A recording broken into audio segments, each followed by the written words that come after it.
Hello everyone, welcome back to my channel Learn Physics Easily. இன்னைக்கு 12th Physics Lesson 4ல Creative 1 Marks Part 2 Continuation பார்க்கலாம்.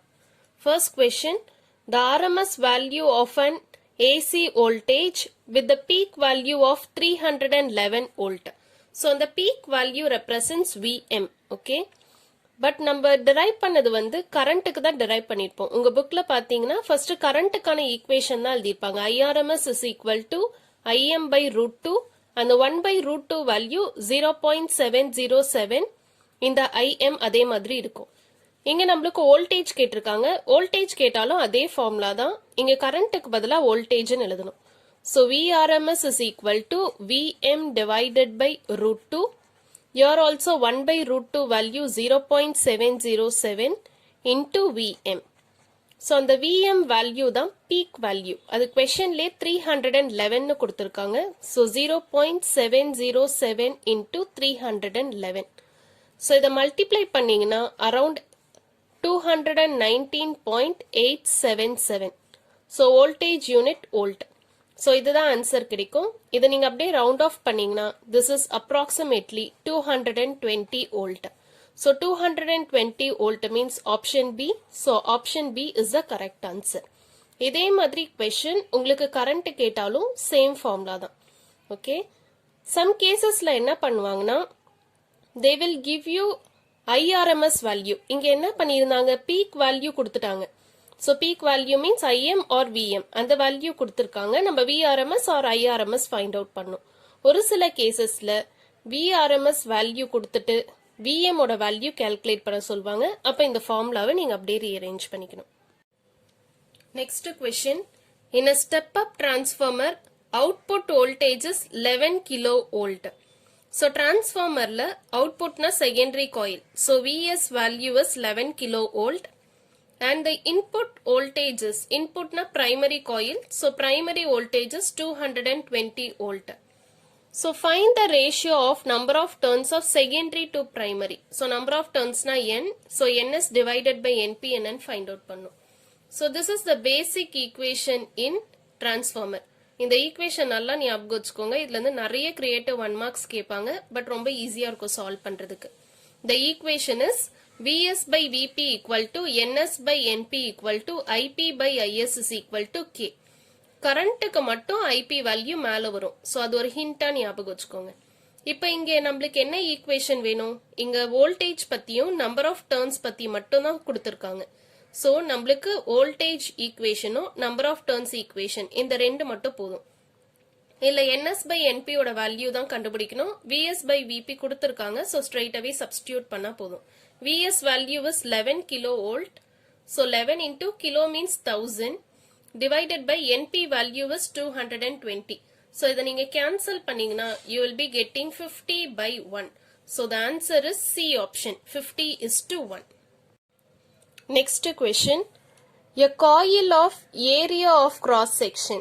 So area of cross section means A value 0.5 meter square with 10 turns. So 10 turns means number of turns value is 10 is in a plane which is parallel.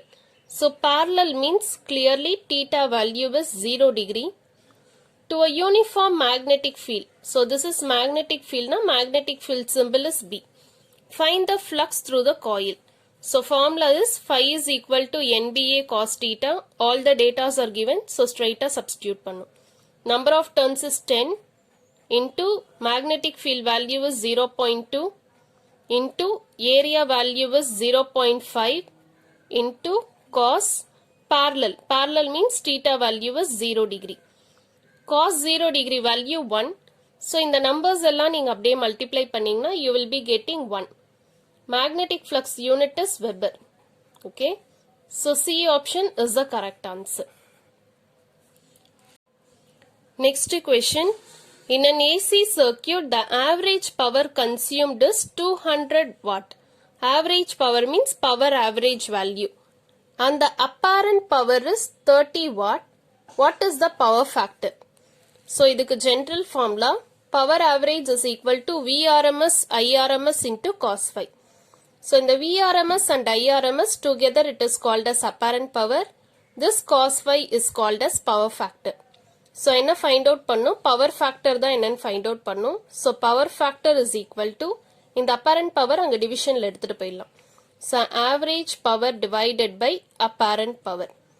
So average power value is 200 watt. Apparent power value is given in the question itself. That is 30 watt illa, it is 300 watt. Okay. So 300 watt. Watt unit cancel ஆயிடும். ரெண்டு zeros-க்கு ரெண்டு zero cancel ஆயிடும். So the remaining value you will be getting is 2 by 3.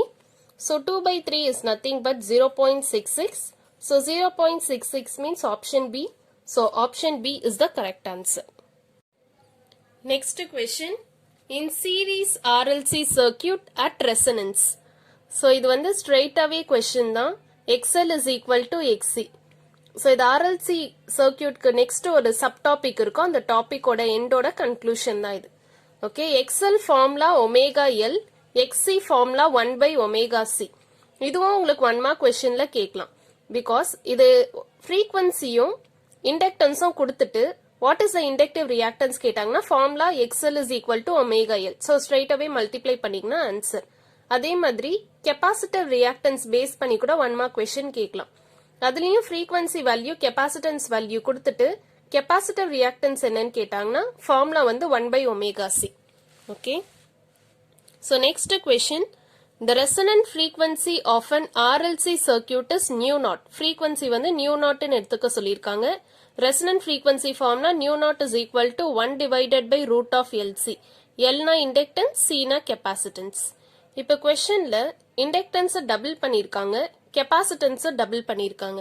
இப்ப நியூவா இருக்க resonant frequency என்னன்னு கேட்டிருக்காங்க.